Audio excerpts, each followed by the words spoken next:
నమస్కారం. జై శ్రీమన్నారాయణ. వాక్ స్వాతంత్ర్యం, భావస్వేచ్ఛ అని అంటూ ఉంటాం. అందరికీ వారి వారి అభిప్రాయాలను తెలియజేయడానికి అవకాశం ఉంది.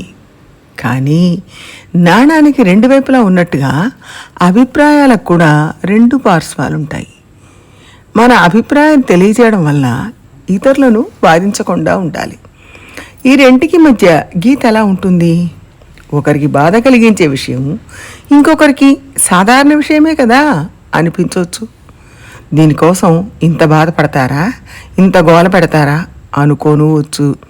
అది వాళ్ళ వాళ్ళ మనోభావాలకు సంబంధించిన విషయం. వాళ్ళ నమ్మకం, విశ్వాసం, వాళ్ళ ఆచారాలు వాటికి సంబంధించింది. ఇందులో కొంచెం నిదానంగా ఆలోచిస్తే రెండు రకాల మనుషులు కనపడతారు. ఒక రకం వాళ్ళు అవతలి వాళ్ళ గురించి మాట్లాడాల్సిన అవసరం లేదు, మనకే చదవడానికి, రాయడానికి, ఊహించుకోవడానికి ఎన్నో విషయాలు ఉన్నాయి కదా, వాటిలో మనసు పెడితే చాలు. అవతలి వాళ్ళ విషయాలన్నీ మనకెందుకు, మనమెందుకు మాట్లాడాలి, అందులో కాంట్రవర్షియల్ సబ్జెక్ట్స్లో ఎందుకు తలదూర్చాలి, మనం ఎందుకు వాటిలోకి పోవాలి అని భావిస్తారు. అలా ఉండే వాళ్లకు ఎవరితో సమస్యలు ఉండవు. వాళ్ళకు తోచింది వాళ్ళు చేస్తూ రాస్తూ ఉంటారు, చదువుకుంటారు, వాళ్ళ పని వాళ్ళు చేసుకుంటూ పోతారు. కానీ ఇంకో రకం వాళ్ళు ఉంటారు. వాళ్ళు కావాలని కాంట్రవర్షియల్ సబ్జెక్ట్స్ని ఎంచుకుంటారు. దాన్ని డీల్ చేస్తేనే సమాజానికి కొత్త విషయం చెప్పినట్టు అవుతుంది అనుకుంటారు.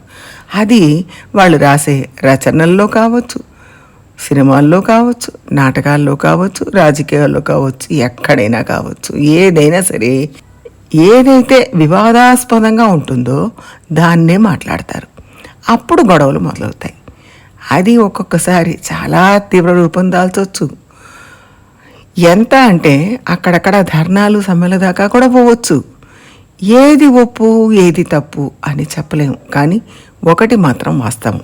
రామాయణం గురించి, దానిలోని పాత్రల గురించి, ఇంకా భాగవతం గురించి ఎవరైనా వెక్కిరింపుగా మాట్లాడవచ్చు, నాటకాలు రాయొచ్చు, వ్యాసాలు రాయవచ్చు.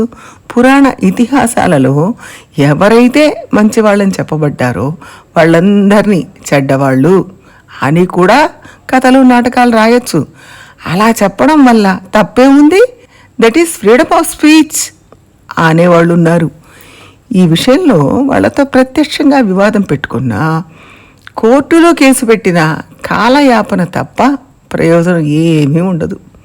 ఇక్కడ ఏమర్థం చేసుకోవాలంటే, ఇది రాసే వాళ్ళ ఇంట్లో కానీ, రాయబడే వాళ్ళ ఇంట్లో కానీ ఉన్న పిల్లల గురించి, వాళ్ళ ఆడవాళ్ళ గురించి, వాళ్ళ మగవాళ్ళ గురించి, వాళ్ళ బంధువుల గురించి, అన్నదమ్ముల గురించి, భార్యాభర్తల గురించి ఇలాగ రాస్తే అది తప్పని అందరూ అంటారు. కానీ ఇదే రామాయణం, మహాభారతం వంటి పురాణ ఇతిహాసాల విషయాలకు వచ్చే వరకు వాటిలోని కథ గురించి, అందులోని పాత్రల గురించి ఇష్టం ఉన్నట్టుగా రాసుకోవచ్చు.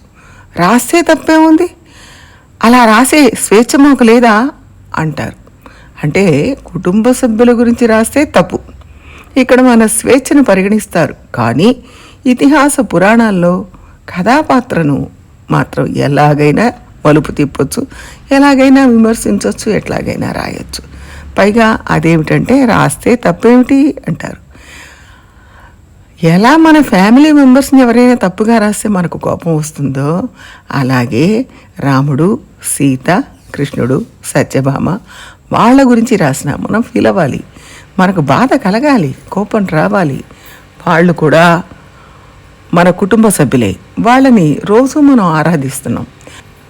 మన ఇంట్లో వాళ్ళ పటాలను ప్రేమగా పెట్టుకుంటాం, వాళ్ళని పూజిస్తున్నాం, ప్రసాదాలు చేసి నివేదన చేస్తున్నాం. అంటే వాళ్ళు మన కుటుంబ సభ్యులు. కుటుంబ సభ్యులు అంటే ఏమిటి? మనల్ని, మన కుటుంబ సభ్యులనే భావనతో మన ఇంట్లో ఉంటున్నారు, మన నివేదించింది తింటున్నారు, మనం చేసిన అభిషేకాన్ని స్వీకరిస్తున్నారు. అలాంటి వాళ్ళ గురించి, అంటే మన కుటుంబ సభ్యుల గురించి తప్పుగా మాట్లాడకూడదు, తప్పుగా రాయకూడదు. కుటుంబ సభ్యుల గురించి రాయడం తప్పు అని ఎలా అనుకుంటున్నామో, ఇతిహాస పురాణాల్లో క్యారెక్టర్స్ కూడా రియల్ లైఫ్ టైంలో ఉన్న క్యారెక్టర్స్. కాబట్టి వాళ్ళ గురించి తప్పుగా రాయకూడదు.